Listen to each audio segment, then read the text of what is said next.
What's up, guys? Matt here with Tanks Lawn Maintenance. It is currently 8:01 a.m. Monday morning, August the 19th, 2024, year of our Lord. And I'm running just a touch behind today, man. It's one of those Mondays where I'm just dragging. I don't feel like it. Don't feel like doing anything. We went out of town this weekend, and my wife and I both rotated yesterday. She drove and I drove. She drove and I drove, and we just drove all day. And I don't know about y'all, man, but driving just flat out wears me out, and I hate it. I really do. But it's Monday morning, man. It's a beautiful day. It's kind of in the lows this way. It ain't no kind of. It's 72 right now. It feels good right now. A lot of humidity in the air.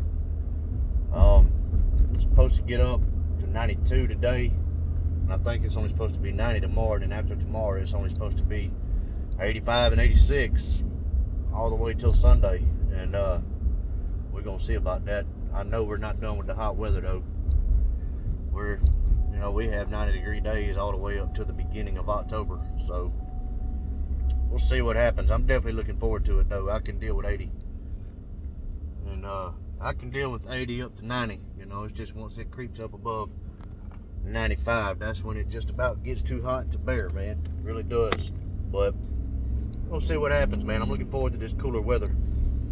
Looking forward to the fall, and I'm looking forward to a break. Although I am wanting to stockpile cash right now toward the end of the season, I'm looking forward to a break. I really am. I am worn out. I've done hit that wall, climbed over it, ran freely, and hit the wall again. So, yeah, it's that end of the summer blues, man. Yeah, we're definitely looking forward to a break. I say we. Who the hell is we, right? It's just me. But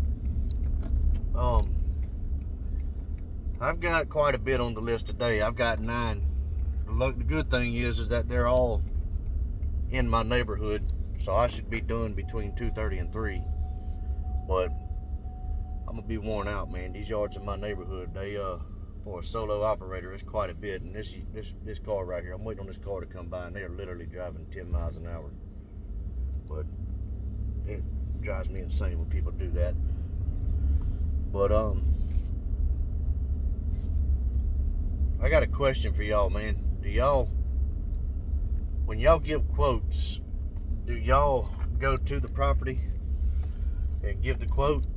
Do you pull it up on your software, your CRM, whether it be Yardbook, QuickBooks, whatever you have? Do you pull it up on that and take a glance at it and give a quote that way? I'm just curious. Or do you have a set price for properties? I know a lot of people that have a set price for properties, and I don't see how they do it. But the way I typically do it is I will give an estimate.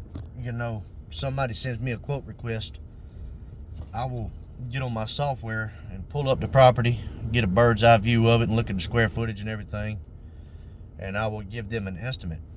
And then I will let them know that I will be out there to put eyes on the property to give them a hard quote. Well, Saturday morning, somebody emailed me at 1 o'clock in the morning. It was 12:59 a.m. and it woke me up.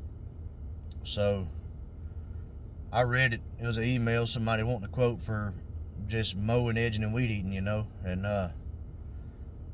I shot him an email back. I looked at it online.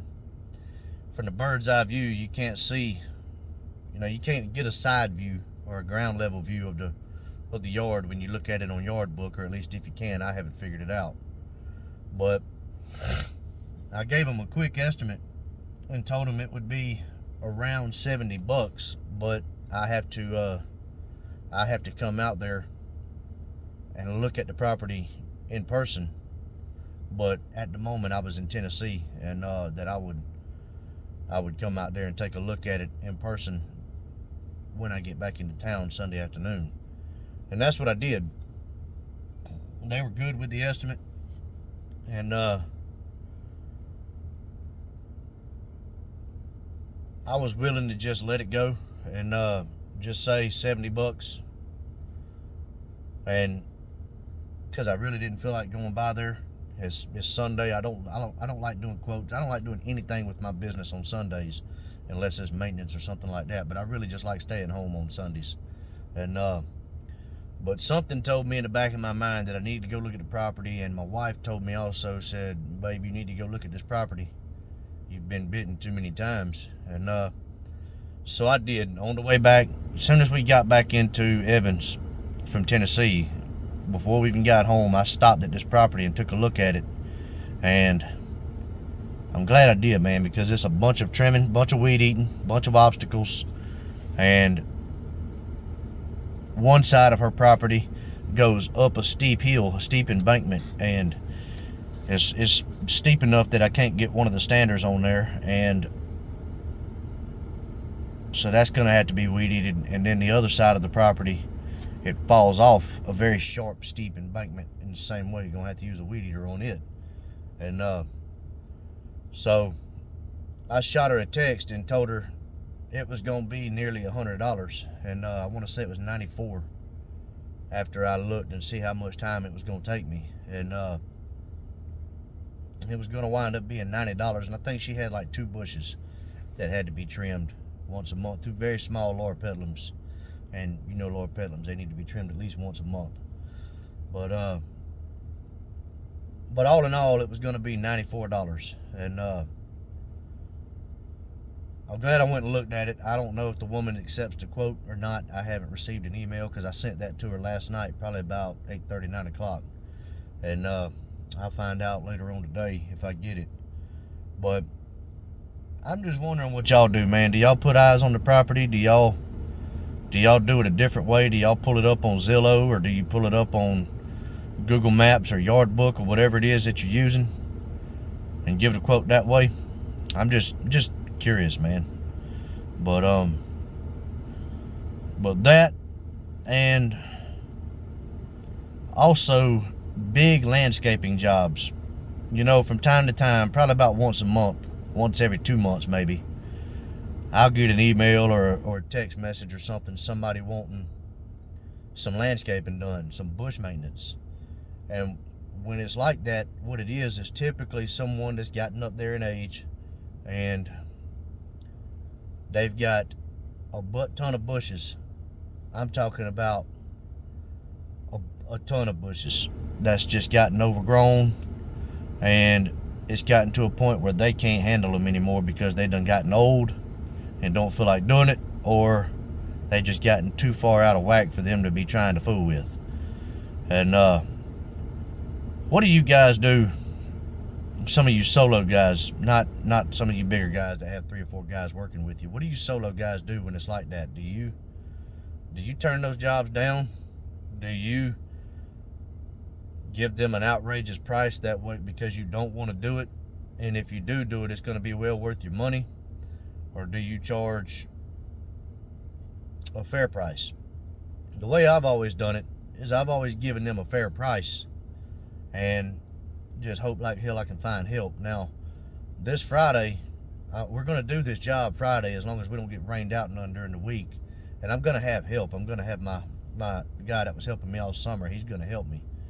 But I'm just curious because I'm getting to a point now to where I really need to leave my Fridays open, because Monday through Thursday is filling up. I mean, it is getting slap full to the point where I can't handle any more, and I'm not going to be able to take any more on until I find an employee. I mean, it's not going to take but just a handful of properties for that to happen, where I have to shut everything down until I find some help. And I'm just curious to know what y'all do when it comes to that, man. Do you turn it down? Do you do it and work on Saturdays and Sundays? Because here's the thing, I don't want to work Saturdays and Sundays. I'm not working Sundays, period. There's no way. I will work Saturdays. If it rains 2 days in the week and I get 2 days behind, I will work Fridays and Saturdays. But I'm not scheduling anything on Saturdays. And if I schedule anything on Friday, it's going to be landscaping stuff like bush maintenance, shrub maintenance, tree jobs, mulch, pine straw, gravel, things like that. You know, I'm not scheduling any weekly or bi-weekly lawn maintenance on Friday. I leave Fridays open for that, Fridays and Saturdays.